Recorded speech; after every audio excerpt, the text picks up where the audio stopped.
Hapana kupera maminutes ndipo papasvika mukomana wemunharaunda anozi Talent Nyabawa. Kwazi mama mbuya kwazi budai panze mama bvabuda mese Regina warohwa nawota pamwe chete nemwana. Ipapo tawatati shu inini anogona kukwanisa kusvika panzvimbo iyo. Mama akabva wamhanya kwawaenda svika shuwa wana wakatodini watofa wese mainini nemwana angari kumusana. Ndirizo Liza afawo yena Nyakura wacho dafa Vadiva vatereri kuna Shaya Studios inokuigirai nyaya dziri pachena, nyaya dzechokwadi dzisina tsvete dzisina kuwedzerwa idzo dzanosangana nadzo pakurarama kwedu kwemazuva ese. Zvikuru sei kana uri mutsva paplatform ino, baya zvako kabhero ako kuti usubscribe urege kuzojambwa nedzimwe nyaya itsva dzinenge dzatisvikira nedzinenge dzauya pakati pedu.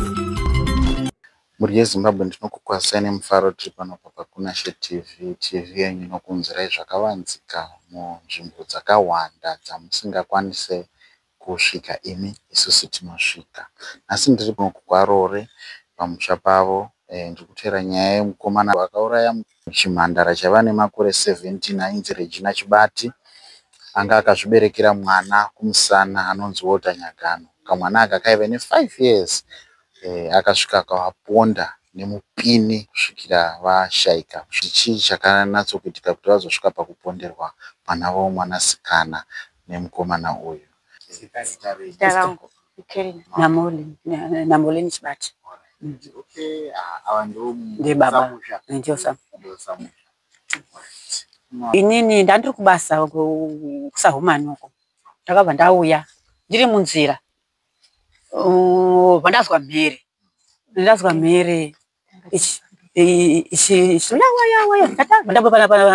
ndakasvika pano mati mama ndinozwa mhere iri kudini iri kurira uku ndechinyi kwa kune munhu ari kurwara ere zvindotobva kubasa kwangu. Mama akati kwasakwa kusina munhu ari kurwara ba. Hapana kupera maminutes ndipo papasvika mukomana wemunharaunda anozi Talent Nyabawa.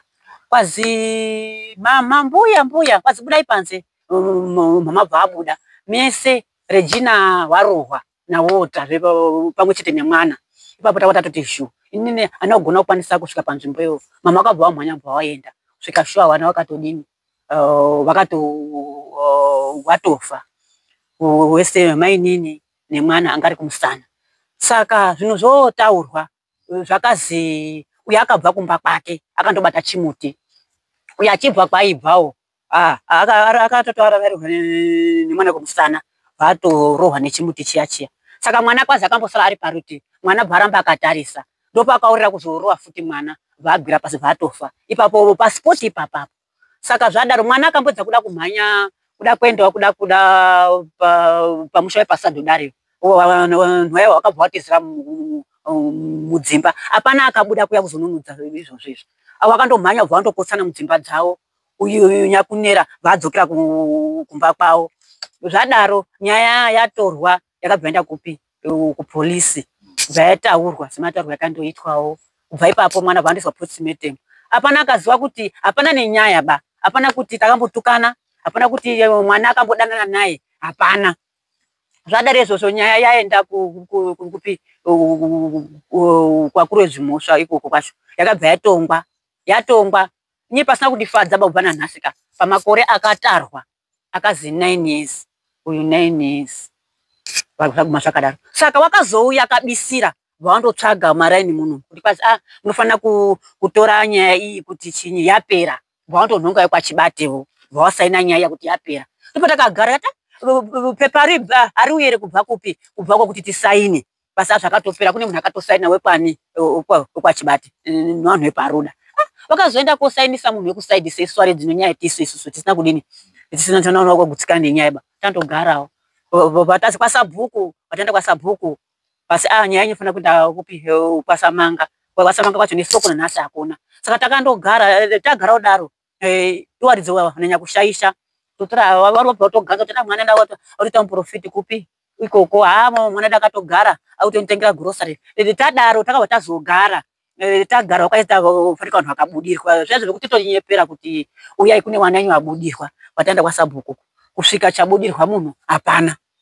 Zvese izvozvo azvinotorishungudza mukati memwoyo ngoti mwana akatsanangura iye kutongwa chakatoti nini hapana chakanyangadzira vanhu ava hapana chakanyangadzira ano chii chakaitika. Saka handisi kuziva baba kuti mukati memwoyo wavo kuti chipi chatakawanyangadzira anofanira kutaura hawo. Uyo wekura angakura sei? Mwana uyu anga ne17 zimakore acho. Anga akatakura birth certificate chake pa mama. Ndinga mistake. Anga ari mudiki. Toti uyu anga akuda kuchena 5 years. Asoziva kuti papepa akanyorwa ichizi chiba. Chatonderangu. Saka kumashuro kuvaimboziyana. Pakundozana kundogarisana ukurere. Pamusoro apo baba. Hapana kumbotukana, hapana kumboita sei. Hapana. Hey, kwakuzongosvika pakutoti. Zvokundonera. Kune anoona akamufunda sei? Akamupona nechidanda changa inacho. Chimugura, chimugura. Ini panyaya dzacho anokwanisa kuenda kuona pakuti zvatonge kwanza azimugura vanga wakatsetswa. Vakatoswera uchitotsetswa. Chimuti. Akamupondera nechikupi. Ipo pamusoro apo ipapa. Akatobva pamba po vatomhanyira murodhi. Arubva kwemunin'ina wangu. Saka kutongwa kwenyaya yacho anogutsikana. Kumanheru kwacho ma 6 to 5 kunga past 5 ikoko kunga 6 ma to 6.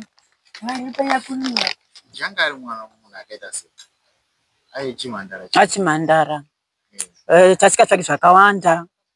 Akapedza form 4 yake. Akatopedza. Aidzidza kwaMparutsa. Okay, saka aitoenda ukachidzoka. Anga akatopedza ipapo asisi kuenda kuchikoro ba. Saka anga asina kahistory kekuti anombomitsana nevanhu. Kana mukafamba kana kutotsva kana. Kana. Ameno baba iwe munhu akaita sei tinongoramba. Ndizvozvo. Azi mwana anga nemunhu akaita sei? Mwana anga ari bo. Hatauri nemunhu. Hatauri nemunhu. Kana kutukwa ndiye handisatiba. Saka chii chakazongoita kuti munhu asine uyo manje wokunera manje zvakahafuka. Brand dzacho anga ari noma anombohafuka ba. Tamboenda ko chaido zvidhina zvedu uko. Tichironga ikoko. Takaswera tiri uko. Takazozvoya nyaya manje. Tabho. Zvakaitika ndakandobva kugadhi. Ndozona ndozosvika apo ndizvokusweka vanhu uyu ari mashure mwangu kumude kusakumanya. Ndikati wadzoka zvenhasi wakabuda suro kuna kasi ndadzoka. Ndakabva ndashiya kuti chichaitika. Ndadzoka kudara kwausvika ndobva ndakandabatsira mwana.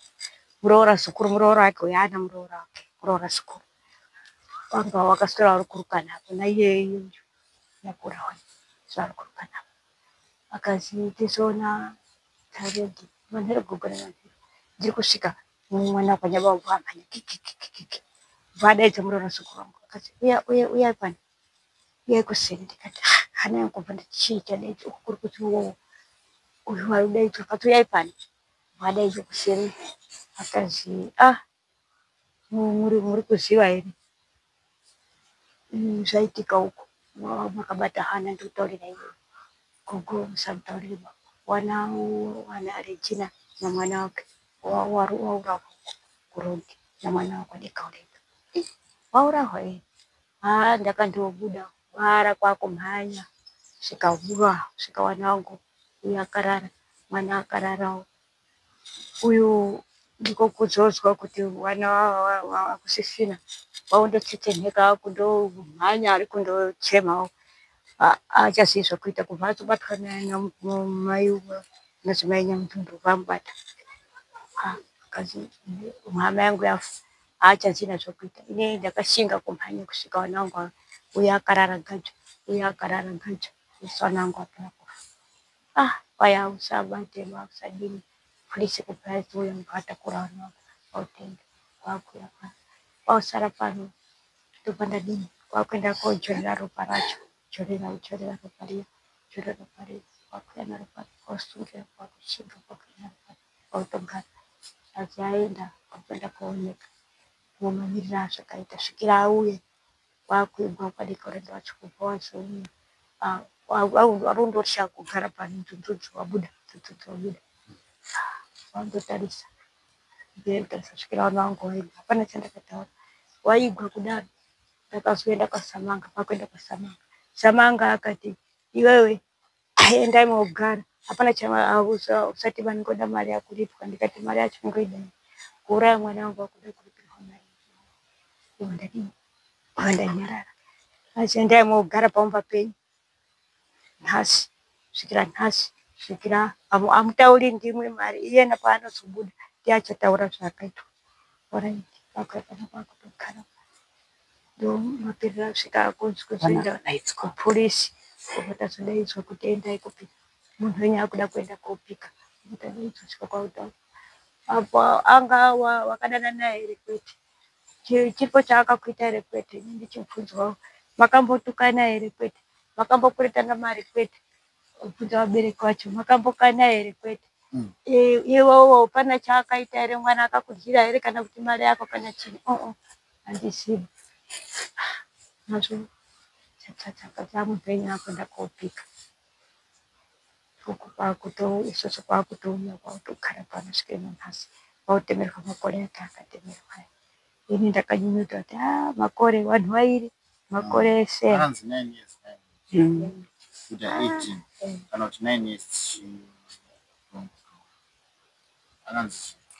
akazi chiko akasi 9 years ndakazanya 9 years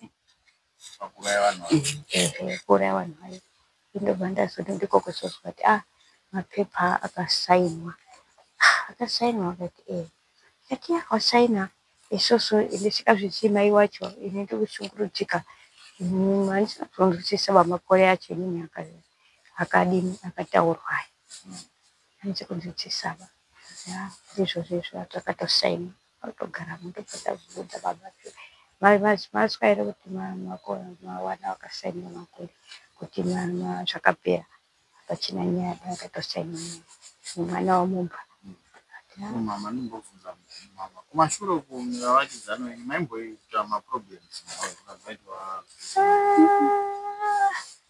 hakuna chatakaita kana kugara kwese svikira mbuya wacho achiripo akabereka baba wacho.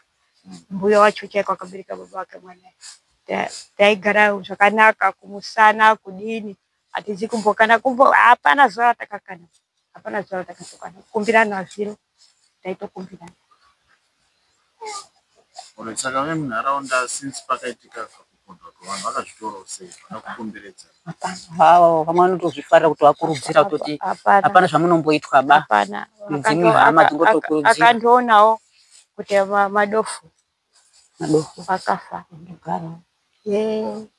hapana nambofunzira musoro vanhama dzako vanotofarirana vamwe vanofarirana ini sitenzi chivakafa vanangu atenda chingabvisana navo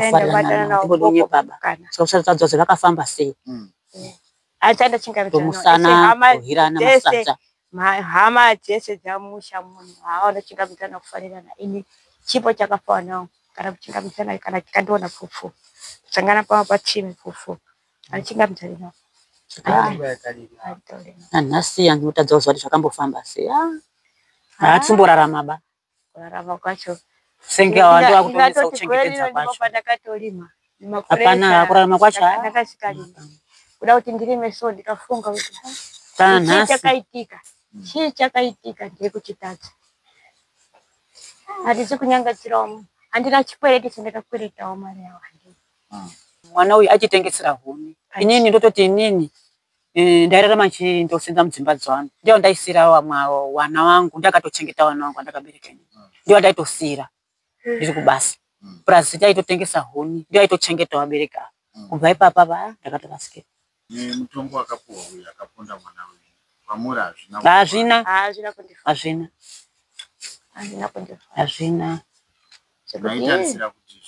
bro life in jail dio ndakarwadziwa apana nhasi arwadziwa kumwacho mwana wekwasha Ni moto. Mwana uyu asi mwana anga akarumurisa basa. Kwakutobereka kwautoti akubereka semunhu aida wana. Mwana unkwasha. Arumurisa kwaute mhai nditoreiwo mwana. Kwakwenda kozora umweni. Ini kwakutora mwana kwakuenda. Angato akuda kuenda kukhile. Mwana ngato. Ndinaye kwakwenda naye kumba kwacho. Mwana Sara akazi handidi ndikwenda nagogo kwahundi. Kwakutoya naye mwana wangu akazi atora mwende. Ndaenda kopangisa kuna baba. Tsamkwasha akazvitora sei? Hapana zvaangaiteba. Ndo musana. Hapana upana umwacho atopana. Mwana Pashakato ndi madino vakafambawo vakafambawo aziwa pana kuti chamakaitawo mutorwadziwa.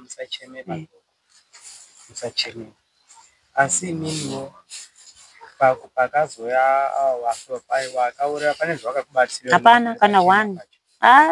Kana kuone ufu kana muriyo. Akawira makabichi yao. Kebechi rakandoyana. Kabichi rao. Waena. Zvizhinji zvakatobva muhama neshamwari. Zvizhinji zvaka na uyu nekuchechi kwedu. Nekuchechi. Vanhu vakandouya wakauya munhu wese nyaya vanhu vepi ndio akatotibatsira pana vakandouya kubatsira. Goreno ndinanza choko gorani vese makore dzara goreno izvezvi zvopedza zvotishungurudza kuti munhu abuda zvakazodare anototona kunga tiri mabenzi chaiko chaiko. Saka ndoti kutozvisa kuna Mwari. Akatobuda. Apeno vanosva anotaura. Asi mimi murudaro mutaisiroti nekwe mufi bude pamba penyu ere kuti ngaibude ikoko. Okay. Ikoko ngaibude ikoko. Kabuda pano vanozviziva. Vazozvivumira. Ngaibude ikoko. Kabuda ikoko ndio vanozosiwa kuti zvakati. Vamwe kundorwara sosoa takatambuka munisa kandochinja life atina mabipi munhu saka batwa masaji mabatwa kana kuone ndakastroka saka madziso yatova problem. Vanhu vese vakabva vandoita kaurwere wese wazhinji wese munhu wese mukabva aita muchest mama ausazi bipi ainyino gombo rakastroka vakazoitawo wadioni kuda zenyasha saka ndinotondivhiringa nemadziso munhu wese akabva andochinja maitire pakurwara munhu wese apana wadi hapana. Makazombobvunza here vabereki vemukomana kumbowana kana kakutaurana navo? Hatina. Matakazozviya musande kwadenhaba musataure navo ba. Kwashe musataure navo ba. Uko musataure navo ba. Saka tandogara hedu. Wakandobvunza mutengo wavo kuti mwada usaropa musha munyika mwedu ende munana ng'ombe nekuti ndipo munobika ikoko pamanga nosona zvakaitwa basi twakapedzana kuti ikoko kuti zvakadini twakapana mare ameno wakaziye taimobike doro uko kwashe saka sidoro chanaurizwa basi twakabhadhara nawo angabiki doro musipo ndima sandota sesa nazozvona asi ndozvatakazwa saka hazvisai zvaitwa batofu hazvisati ba kana twakandopedzana muchindindindi hawo zvemazuva ano vakapedzerana ndito anoti vachisema dhiribo vari kuenda isu mari hapana munhu anosumudzira musoro ba wakadziwa ane machimbire chiro tinombotidini saka undogarawo chengetwa ndimari. Saka tomboti masangana naye mukomana iye mashoka muda kumutaura. Munasambosangana naye. Ngodi mukasangana naye. Kati pamango paroda. Sezvo muri munharaunda iyi. Rodi ndiyo imwe mashoko ndamo. Kuhunu wangu ndipemba kuenda huku. Sose pachimwe mungopesana kunge mupasina chaiti. Patime mukochera mashoka muda kumutaura. Mukasangana patsini. Notauri. Great. Ngotaure naye. Unotaura ndikakana tikakutaura mwana wangu ano. Ngotaure. Amuke. Asi ngomkwazisa ini. Kana. Pakuchinga mchana kana. Antidonyepa. Boko rangu kuti vauya. Kana kutoa. Kana wabereki wacho. Nisata chinga mchana wacho chakafana wangu. Andishinga mchana. Andidiba. andito ndipapo ameno wa mwini wejinja kana denga racho andito ngalire garuku na tena hapana kana kuti mungazomurega kana mwari wacho akana kuregera ake uzonditi tipinde denga racho mabasa kana